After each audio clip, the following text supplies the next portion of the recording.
Hey guys, how's it going? In this video, I'm going to be showing you the best 360 cameras for virtual tours in 2022, or at least an update from my last video, which was made a couple years ago, back in 2020, in the dark times that we don't speak of anymore. So I'll be showing you 4 separate all-in-one 360 cameras that can be used for virtual tours. I'm going to be taking you through, obviously, the image quality, how easy they are to use, the features that they have, the price, and overall, which one turns out to be the better option, and depending on the kind of quality you're looking for. So let's get straight into it.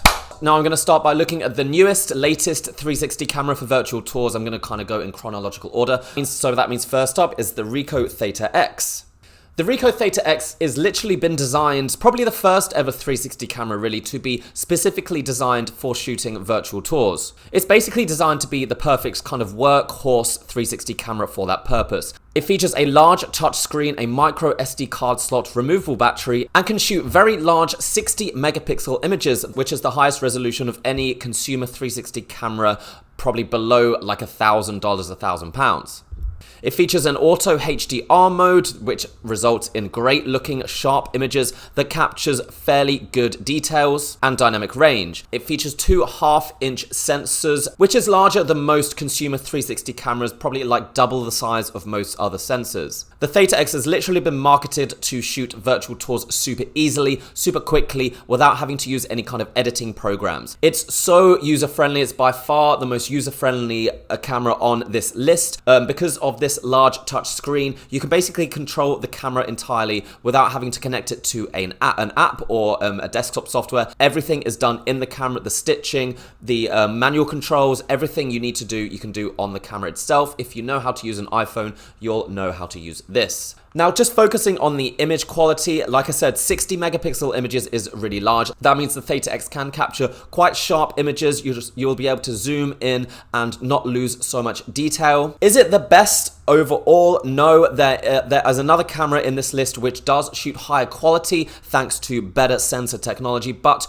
overall, the Theta X does produce good quality images. The auto HDR mode specifically, that is the mode that you're going to be using all the time because it basically combines several exposures and merges them into one and basically dramatically increases the quality of your images. And that is done all inside the camera without any editing. So you can basically use this, go around, do a virtual tour, and have all the images ready to go, ready to upload, and no editing required. Sometimes the Theta X does struggle in lower lighting conditions, especially if there are some dark areas of your image. There's going to be a little bit of noise. I would say it doesn't create the most dynamic colors. Overall, I would give it like a 7 or 8 out of 10, considering it's an all-in-one 360 camera and considering how quickly you could create the images. It's not particularly cheap, but it's not the most expensive either, and you are going to be using this primarily to shoot virtual tours and to, I guess, create revenue. It's not something that you would buy to shoot, your vacation holiday shots or whatever. So overall, I think it is decent value for that purpose. It's definitely designed for someone who doesn't really know that much about photography themselves, someone who just wants to pick a camera up and be able to use it really quickly, just like you would with your phone. The other virtual tour cameras can be a bit complicated, and especially compared to a DSLR, which is obviously the most complicated to use with the highest quality. But if you are in an industry where you don't necessarily need the absolute best colors, dynamic range, but you do need a sharp, clear image that's really easy to create, virtual tours, then this would be the camera to get. Okay, next up is the Tracio Light 2. Now, this is another fairly new camera. I think last year, middle of last year it was released, and it's a bit unique because it only features the one lens here, the one sensor. Usually 360 cameras feature 2 or more sensors to obviously capture the whole area around you and to be able to create virtual tours and that interactive image that we are all aware of. However, this camera has a little bit of a trick up its sleeve. It comes with a little motor at the bottom here, which you can connect to any kind of tripod. When you download the app, connect it to the camera, activate the camera, press the shutter, it will take a photo and it will automatically spin around, taking shots as it spins around, then automatically will stitch all of those images together. This ingenious design allows the camera to be cheaper than its competitors while retaining high quality images. The max resolution is 32 megapixels, which is enough to capture pretty good quality 360 images. There's also an auto HDR mode, which again boosts the overall quality. On the downside, there is obviously no option for shooting videos. This is a photo camera only, but if you're shooting virtual tours, most of the time you're going to be focusing on photos anyway. And there's also very limited photo options. Unlike in most other cameras, they have lots of different modes, lots of manual controls. The app for this camera is very basic. It's literally just a shutter and stitch your images. So yeah, it's basic, but it does the job pretty well. If we look at the image quality, it's actually pretty decent. Also, comparing the price, this is the cheapest option of the cameras I'm gonna tell you about by quite some way. So if you were looking for maybe a lower budget option, something that you don't necessarily need the absolute best quality, then this would be a good option. This is the only sub $500 option on this list. And it is really easy to use. Everything's done automatically. Again, you don't need any editing, any stitching programs. It's all done in the app and the camera automatically. Okay, next up is the Ricoh Theta Z1. Now, this was by far the most popular virtual tour camera of the past few years, and I said as much in my last video that I did comparing virtual tour cameras, and it still is a really great option. It still has the most advanced sensors in its lenses, featuring 1-inch sensors. That allows the camera to capture really awesome quality images, really, compared to some of the other options. It's closer to DSLR level quality than any of the other options I'm telling you about. You can shoot basically in nighttime and very dark conditions, and you'll still be able to capture great quality images. The Ricoh Theta can also shoot auto HDR mode and RAW images. Now, that sets it apart from the other options. Being able to shoot RAW allows you to get the maximum quality out of them, allows you to edit them in programs like Lightroom and Photoshop and really bring out the best quality possible. And it really is a vast difference compared to shooting normal non-RAW images. So in terms of how good the images look, just in terms of, color dynamic range, the Theta Z1 still produces the best quality images. However, when it comes to sharpness, resolution, the Z1 lags behind.